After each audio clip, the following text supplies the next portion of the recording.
Assalamualaikum warahmatullahi wabarakatuh.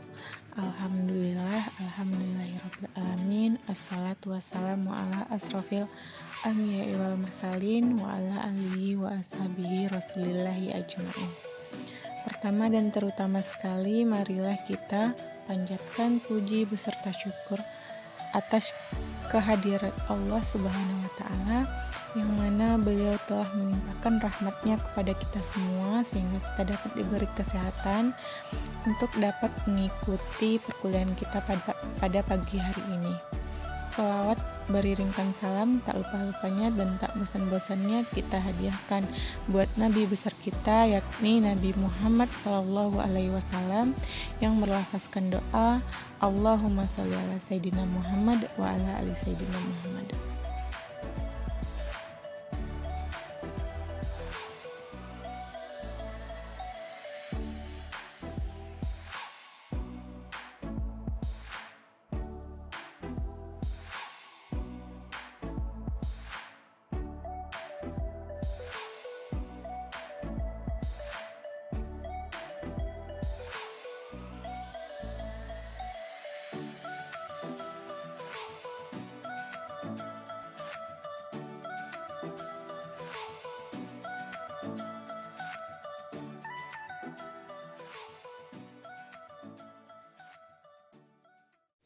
Sebelum kita melaksanakan perkuliahan pada pagi hari ini, alangkah baiknya kita terlebih dahulu membaca basmalah. Bismillahirrahmanirrahim. Sebelumnya perkenalkan, kami dari kelompok 4 dari fraksi PAN yang beranggotakan Fajria Kamila, Febriana Des, Nurjanti, Ika Puspasari, Rani Revnila, Yumaida Adilah, Dede Aljono, dan Dinda Fikrimita. Kami akan mempresentasikan model materi dapat tentang digambarkan dalam bentuk skematik model, yaitu seperti slow chart dan row diagram, juga dalam bentuk physical model seperti miniatur, lalu dalam bentuk game model seperti agenda latihan kepemimpinan, latihan manajemen, dan lain sebagainya, serta dalam bentuk simbolik model, seperti ekonometrika dan program komputer. Mempelajari sesuatu akan lebih mudah dengan menggunakan model, seperti contohnya yaitu seorang anak yang akan memperkenalkan calon istrinya kepada orang tuanya, maka anak tersebut harus menggambarkan tentang kondisi dari calon istrinya, seperti kondisi fisik, status marital, agama, sifat, latar belakang, dan lain sebagainya, yang penggambarannya secara abstrak dari realita tentang calon istrinya tersebut. Nah, itu merupakan sebuah model. Kebijakan pendidikan juga akan lebih mudah dipelajari dengan bantuan penggunaan model. Model merupakan alat bantu dalam perumusan dan pembuatan kebijakan pendidikan. Adapun manfaat dari penggunaan model adalah mempermudah deskripsi persoalan secara struktural, artinya penggambaran dari bagaimana persoalan ini secara keseluruhan, lalu membantu dalam melakukan prediksi akibat-akibat yang timbul dari ada atau tidak adanya perubahan-perubahan karena faktor penyebab. Lalu model perumusan kebijakan pendidikan merupakan pengambilan keputusan dari berbagai alternatif. Nah, dalam pengambilan keputusannya biasanya mempertimbangkan antara untung rugi dan keefektifannya suatu kebijakan pendidikan. Ini disebut sebagai dengan model rasional komprehensif. Baiklah, terima kasih kepada moderator. Di sini saya akan melanjutkan tentang materi model inkremental. Model inkremental ini pertama kalinya dikembangkan oleh ekonom Charles E. Lindblom sebagai kritik terhadap model rasional komprehensif dalam pembuatan kebijakan.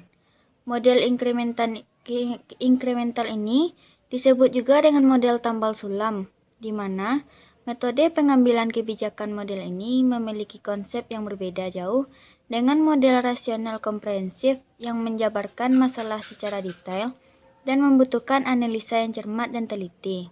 Baiklah, saya akan menjelaskan materi tentang karakteristik teori instrumental.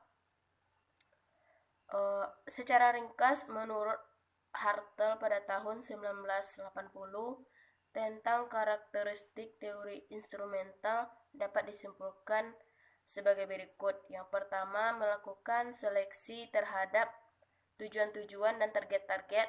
Di antara tujuan-tujuan tersebut, ada pula target-target yang akan dicapai. Dan analisis empiris tentang tindakan-tindakan yang perlu diambil untuk mencapai tujuan-tujuan tertentu.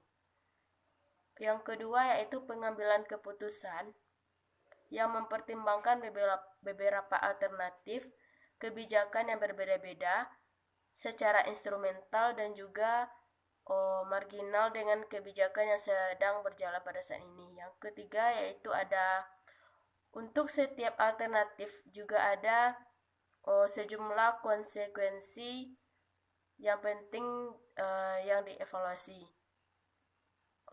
Untuk masalah yang dihadapi, pengambilan kebijakan selalu didefinisikan kembali.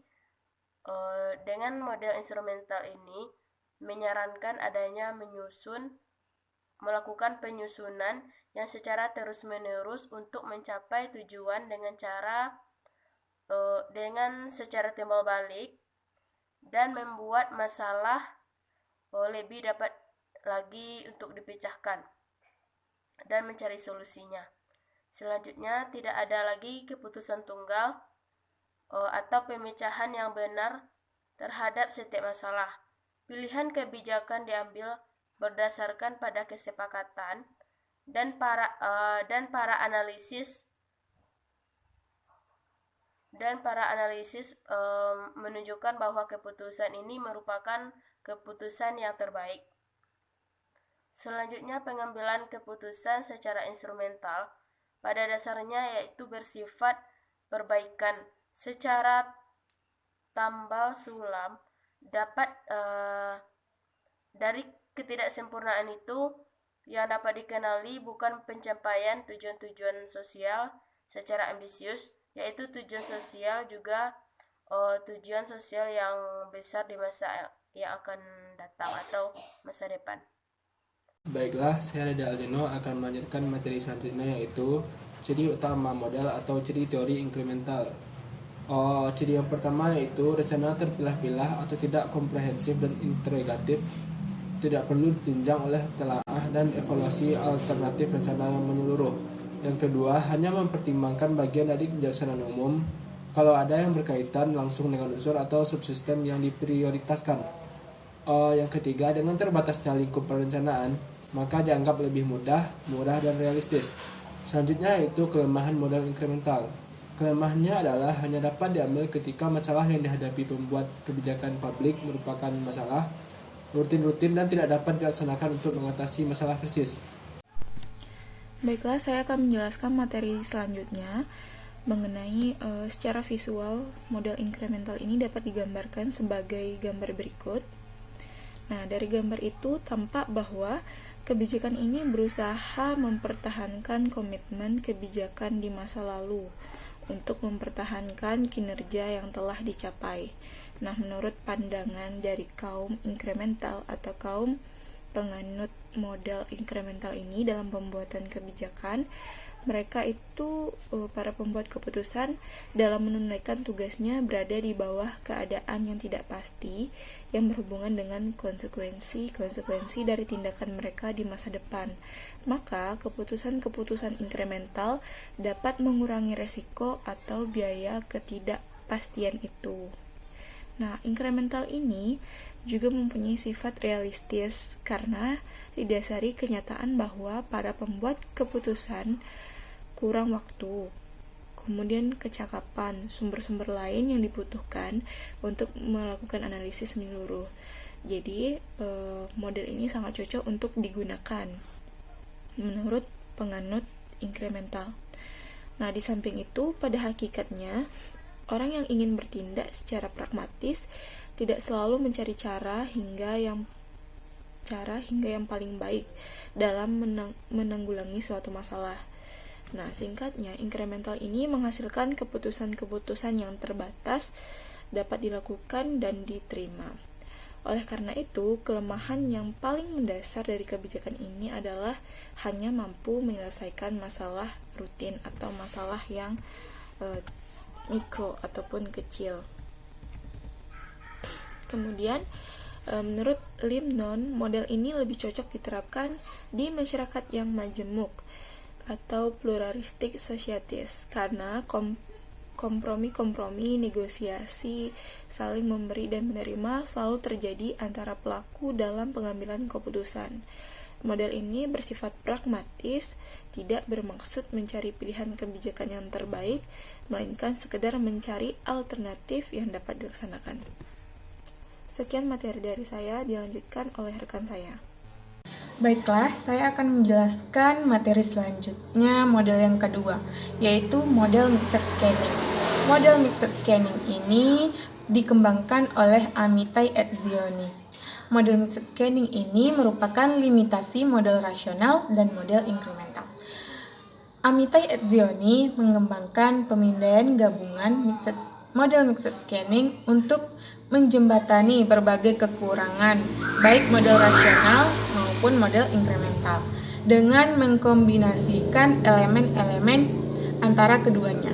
Selanjutnya yaitu ciri utama pendekatan model mixed scanning. Yang pertama, perencanaan mengacu pada kebijakan umum yang ditetapkan pada tingkat yang lebih tinggi atau luas. Yang kedua, dilatar belakangi oleh wawasan menyeluruh dan menekankan pada pendalaman penelaahan pada unsur atau subsistem yang diutamakan. Yang ketiga yaitu kajian mendalam pada subsistem didasari oleh kajian sekilas tentang lingkup menyeluruh serta wawasan sistem. Model gabungan seperti ini memberikan ruang yang lebih luas untuk inovasi daripada model inkremental, tanpa terlalu dibebani dengan tuntutan-tuntutan yang tidak realistis dari model rasional. Nah, et Zioni mengatakan lebih lanjut bahwa pengambilan keputusan seperti inilah yang lebih sering terjadi dalam realitas pengambilan keputusan kebijakan publik. Membuat keputusan yang sangat rasional dengan menghitung secara matematis dari setiap alternatif menjadi sesuatu yang tidak efisien dan irasional. Sedangkan inkremental yang cenderung mempertahankan status quo cenderung pula mengabaikan kebutuhan dan perubahan-perubahan yang terjadi dalam masyarakat. Penggabungan model rasional dan inkremental diperlihatkan et Zioni melalui dua jenis keputusan yang dibuatnya, yaitu yang pertama, keputusan fundamental atau contextuating decisions, yaitu keputusan-keputusan yang disusun dari seleksi menyeluruh terhadap alternatif utama yang diambil si pembuat kebijakan publik dalam rangka mencapai tujuan. Nah, yang kedua, keputusan inkremental atau bit decisions, yaitu keputusan-keputusan yang dibuat secara inkremental atau perubahan sesedikit mungkin dari keputusan-keputusan fundamental yang telah dibuat sebelumnya.